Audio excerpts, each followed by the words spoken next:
ऐसा कौन बोलता है कि मैंने प्रमोट किया? चंडीगढ़ बता रहा है सर। मैंने प्रमोट किया? कुणाल की कमाल बात ऐसी है कि मेरे साथ मैंने ट्वीट किया है कल, कुणाल की कमाल है। कुणाल कामरा को मैं अभी से नहीं जानता हूं, जब वो हमारे पे क्रिटिसाइज करता है तब से मैं जानता हूं। कुणाल कामरा ने हमारे ऊपर भी इसी प्रकार से टीका टिप्पणी की है। देखिए, मैं मानता हूं कि एक फ्रीडम ऑफ एक्सप्रेशन है।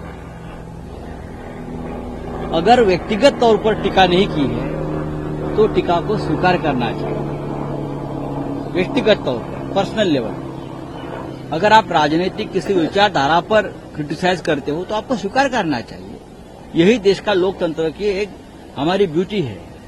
कुणाल कामरा का ऑफिस तोड़ दिया, उसका स्टूडियो तोड़ दिया, ये गुंडागर्दी है। मैंने पार्लियामेंट में कहा था 4 दिन पहले, जब मिनिस्ट्री ऑफ होम अफेयर पर चर्चा हो रही थी, मैंने अमित शाह जी के सामने कहा कि आपने देश को पुलिस स्टेट बना दिया है। ये पुलिस राज चल रहा है, लेकिन महाराष्ट्र में गुंडा राज चल रहा है।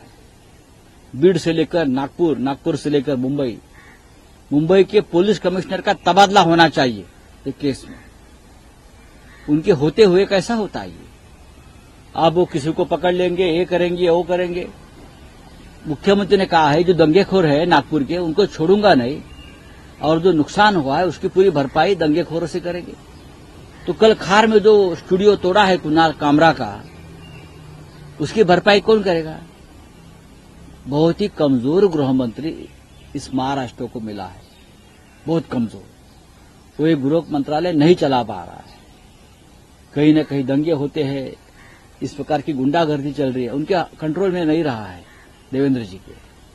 तो मैं अब दिल्ली में जाकर लोगों से बात करूंगा कि महाराष्ट्र में जो चल रहा है उसके ऊपर आवाज उठानी पड़ेगी।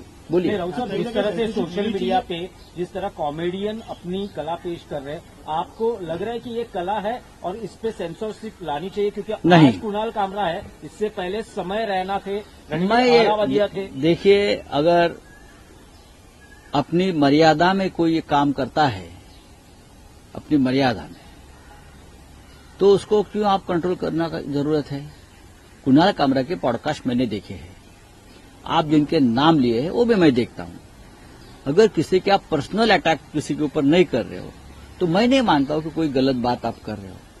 देश में जो भी चल रहा है कुछ, उसके ऊपर अगर कोई मेरी बात में रखता हूं, मेरी जो शैली है, मेरी जो स्टाइल है, उससे अब मैं लिखता हूं ना 10 दिन सामना में, मैं मेरे स्टाइल से लिखता हूं। किसी को पसंद आता है, किसी को पसंद नहीं आता है।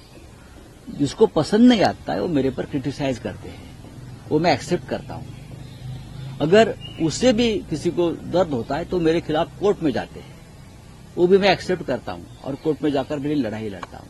आपके पास कानून है, आप कानून के तहत कार्रवाई करो।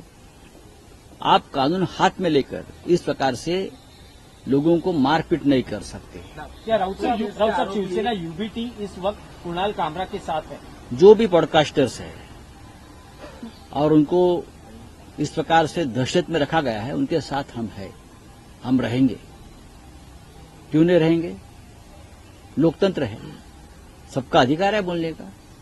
जब तक आप अपनी मर्यादा और अपनी हद पार नहीं करते तब तक हम आपके साथ रहेंगे।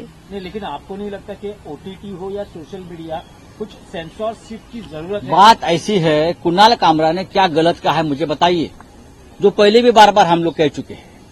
चुनाव में, विधानसभा लोकसभा में इस प्रकार पर बहुत से गाने भी आए थे। थाने की रिक्शा, क्या एक दाढ़ी वाला, कौन है ये मुझे मालूम नहीं। राउत साहब, ये तो व्यक्तिगत आलोचना हुई, तो कहाँ है पॉलिटिकल इंडिफरेंसेस अलग? कहाँ है व्यक्तिगत आलोचना? कहाँ है मुझे बताइए आप। थाने में रिक्शा एक ही है क्या? दाढ़ी वाला एक ही है? नरेंद्र मोदी जी को दाढ़ी है, अमित शाह जी को दाढ़ी है। हाँ, हम भी कल दाढ़ी बढ़ाकर घूम सकते हैं।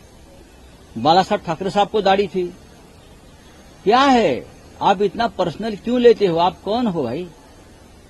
आप लोकतंत्र को मानो, डेमोक्रेसी को मानो, संविधान को मानो। अगर आपको लगता है गलत है, आप कोर्ट में जाइए, आप न्यायालय में जाइए, आप पुलिस में जाइए।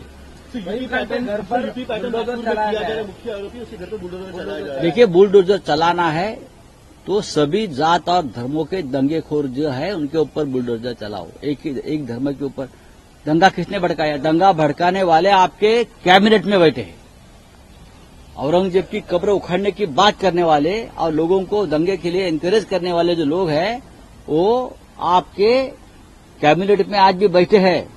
चला उनके ऊपर बुलडोजर। चलिए, thank you very much. Raj Thackeray ji का बयान क्या है? वो कह रहे हैं कि एक खोखिया भाई को क्या लेके बैठे, महाराष्ट्र की पूरी विधानसभा खोखा से भरी। मैं राज ठाकरे की जो बात है उनसे मैं सहमत हूं।